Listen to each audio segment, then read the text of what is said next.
Let's do a problem about halohydrin formation. Here's what we have, and let's draw our molecule. This is what I have here. Is a cyclopentane, and then I'm going to put a D here. So that's a metal group. That deuterium, remember, is the heavier isotope of hydrogen, behaves chemically the same, it's just heavier atom. So what we're doing here then is say that the reaction is asking me to predict products of the following reaction. So this is we're forming a chlorohydrin. And again, this, as we have explained in a previous video, goes through a chloronium intermediate. And so I'm going to draw it just one of the two possible chloronium intermediates. Let's do this wedge, that. And here you will have a D, and here you will have the metal group. So now, what is important is not only that we form the same type of intermediate here, the halogenation and the halohydrin formation go through that type of intermediate. The important thing here is then in the second step, you have a nucleophilic attack, and the nucleophilic attack happens at the more substituted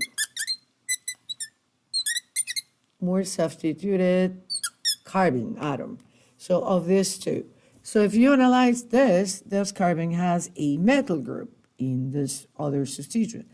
This carbon has a D, but D, we need to remember, is like if you were looking at a hydrogen, you're going to treat it the same. So we're going to say this is the least substituted, this is the more substituted. So in the second step, the attack is at the more substituted. And what is a nucleophile? Since you're working with water, and water is a good nucleophile, then, well, it is a nucleophilic, and it is in greater quantity than chloride ions that will also be present. You will do the attack here at the more substituted here, as we said, attack at the more substituted. By what nucleophile? Here, water, which is your salt. Attack here from the opposite side, so this is coming from the back side, and this will depart. So let's draw the products that result from that attack will be the following. So here this is opening up. You will have here AD,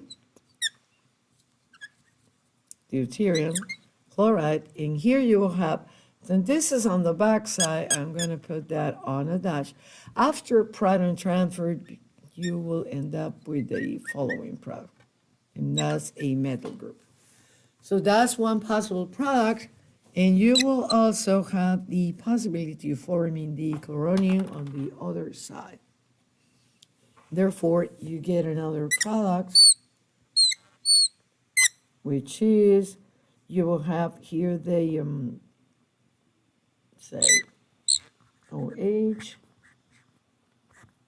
metal, and here you have the opposite. So you will have chlorine and they.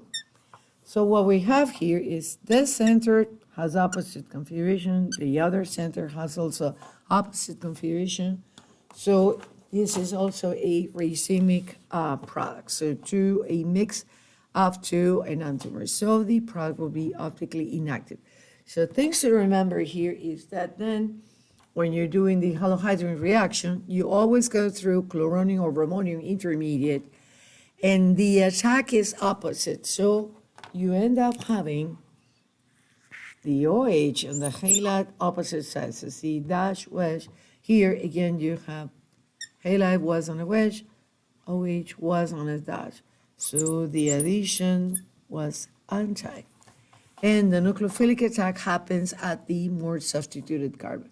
Remember that we need to treat D as a hydrogen. So this is why we say this is less substituted, this is more substituted. That will be important when you are predicting products.